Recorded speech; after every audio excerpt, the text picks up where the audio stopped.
लंबे इंतजार के बाद गुरुवार को दक्षिण पश्चिम मानसून केरल पहुंच गया।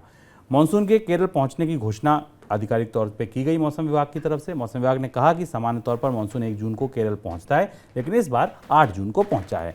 मानसून ने केरल के साथ दक्षिण तमिलनाडु और लक्षद्वीप में भी दस्तक दी है। मौसम विभाग ने यह भी कहा है कि अगले 48 घंटों के दौरान मानसून के कर्नाटक और तमिलनाडु के कुछ हिस्से में पहुंचने को लेकर परिस्थितियां भी अनुकूल हैं। सर, देर से आया मानसून, दुरुस्त आया क्या? शुभम, पहले कितनी देर से आया है समझना ज़रूरी है, और देर से आने का मानसून का मतलब क्या है।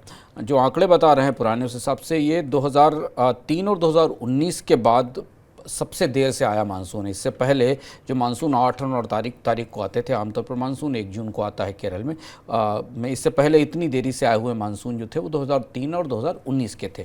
उनकी तुलना में अब ये अगला मानसून है इस साल का जो लेट आया है। और इससे पहले 1997 में जब मानसून आया था तो वो 9 जून को केरल के तट पर पहुंचा था।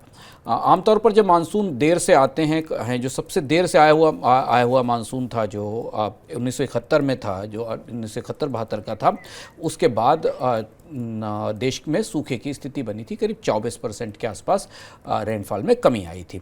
लेकिन जब मानसून जल्दी भी आते हैं तब भी वर्षा का वितरण असमान रहता है। तो पहली चीज़ तो ये कि देरी, आमतौर पर पिछले 4-5 सालों से मानसून के आने में देरी नहीं होती थी, तो देरी आई। अब दूसरा सवाल है कि कितना दुरुस्त आया। भारतीय मौसम विभाग ने मानसून के आने और उसके ऑनसेट के लिए कई सारे पैरामीटर्स तय किए हैं। मौसम विभाग में पूरी दुनिया में पैरामीटर्स हैं, अलग अलग तय किए गए। मानसून के भी कुछ पैरामीटर्स हैं कि मानसून आया है और वो कितना दुरुस्त है, इसकी पैमाइश कुछ पर्यावरणीय और मौसमी व्यवस्थाओं के आधार पर होती है। और उसमें एक महत्वपूर्ण पैमाना यह है कि केरल के तटवर्ती इलाकों का एक हिस्सा है जिसे सेको डिमार्केटेड जोन के तौर पर माना जाता है, और वहाँ कितनी बारिश हुई निर्धारित समय में, बादलों की लेयर कितनी थी, इस आधार पर यह पता चलता है कि मानसून की आमद दुरुस्त है कि नहीं, मानसून की आमद पूरी ताकत के साथ हुई है कि नहीं। इसको लेकर मिक्स संकेत हमें मिल रहे हैं, मिश्र संकेत मिल रहे हैं केरल से। ये माना जा रहा है कि विंड्स की स्पीड और जो पश्चिम की हवाओं की स्पीड है तेज है, लेकिन शुरुआत कमज़ोर रही है, यानी बारिश उतनी तेज केरल के हिस्सों में नहीं दिखाई दी है। मानसून का जो आमद जितनी ताकत और जितनी जोश के साथ होनी चाहिए थी वैसी होती नहीं दिखाई दे रही है। यहाँ से मानसून अब पश्चिमी घाट की तरफ गति करेगा और अंदर के दक्षिण के हिस्सों में जाएगा, और ये गति आने वाले समय में धीमी पड़ सकती है, इसकी संभावना दिखाई दे रही है।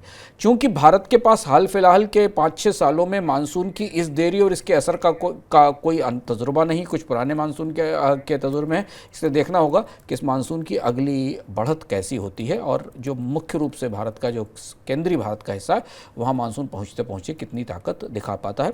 लेकिन अब यहाँ से मानसून का सफ़र शुरू होता है, देर से है और पूरी तरह दुरुस्त नहीं है, लेकिन पानी कितना बरसेगा, कितना सामान्य होगा, ये हमें बाद में पता चलेगा।